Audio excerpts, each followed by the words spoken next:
বরাবরই ট্রেনে জার্নি করতে আমার বেশ ভালো লাগে। সেই রকমই আজকে আমরা উঠে পড়েছি কাজিরাঙা এক্সপ্রেসে। আর ওদিকে সকাল পেরিয়ে এখন কিন্তু আমরা দুপুরের দোরগোড়ায়, বাজে এখন 12টা 15। রামপুরহাট জংশনে আমরা নেমে পড়েছি, আমাদের খাবার আসার কথা ছিল সেটাই নেওয়ার জন্য। খাবার নিয়ে আমরা কিন্তু ট্রেনে উঠে পড়লাম, কেননা ট্রেনটা এক্ষুনি ছাড়বে, সিগন্যাল হয়ে গেছে।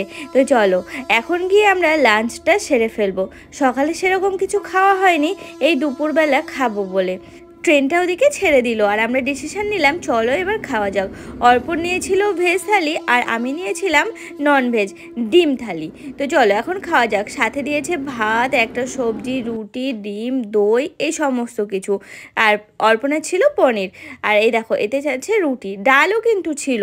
হ্যাঁ, খাবার দেখেই কিন্তু পছন্দ হচ্ছে, মনে হচ্ছে যে না দারুণ হবে। আমরা কিন্তু ট্রেনে জার্নি করলে অর্ডার দিয়ে বাইরের রেস্টুরেন্ট থেকে খাবার নিয়ে নিই। আমাদের মতো তোমরা